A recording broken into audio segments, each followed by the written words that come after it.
The humble administrator's garden in Suzhou, China, is a source of admiration and wonder for thousands of people every year. It has also inspired many authors and artists over the years. Back in the mid-1980s, it was the direct inspiration for award-winning Indian author Vikram Seth to write a collection of poems which were published in 1985. Born in Calcutta in 1952, Vikram Seth was educated in India and England and spent several months travelling around China during the mid-1980s.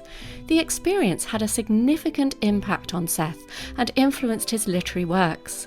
After a trip to the humble administrator's garden in Suzhou, Seth wrote a collection of poems under the umbrella title, and they beautifully capture the essence of Chinese culture, the devotion to the natural world and the landscapes. The various poems take many structural forms, which all emulate the freedom and beauty of nature, but Vikram Seth chooses the form of sonnet for his poems The Humble Administrator's Garden and The Tarrying Garden. The great writer and poet William Shakespeare famously used sonnets as love poetry, but in the case of Seth's poems, the object of admiration is not a person, but the glory of nature itself. The Master of Net's Garden and The Gentle Waves Pavilion poems don't follow a strict form but use overwhelming sensory language of sight, smell and hearing in order to create an immersive experience of the garden. Through Seth's vivid and evocative imagery, the reader is transported into nature, and with the free-flowing and descriptive language, it conveys the impression that the speaker is personally surveying the garden. This poetry of Seth's became in turn the inspiration for yet more creativity when British composer Alec Roth read the Humble Administrator's Garden book of poems. As coincidence would have it, he was taken to view the stunning Chinese garden in Vancouver on a trip there in 1991.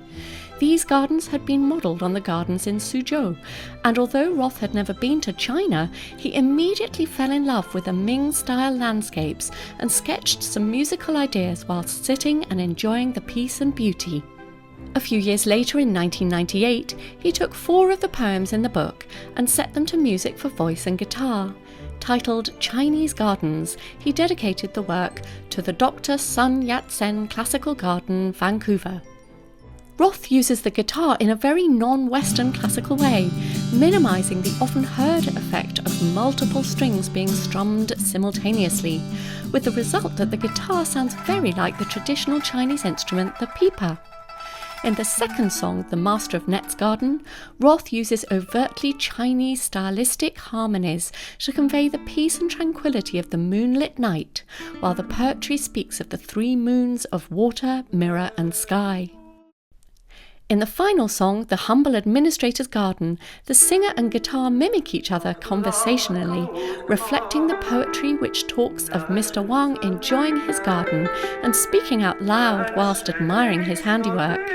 Vikram Seth writes, "This is the loveliest of all gardens."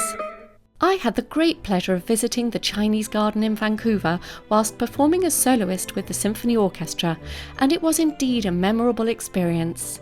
I love the way that nature can inspire a writer, who in turn inspires a composer, and listening to the music of Alec Roth set to Vikram Seth's poetry, I'm transported back to Vancouver, enjoying the beauty and tranquility of the Chinese garden.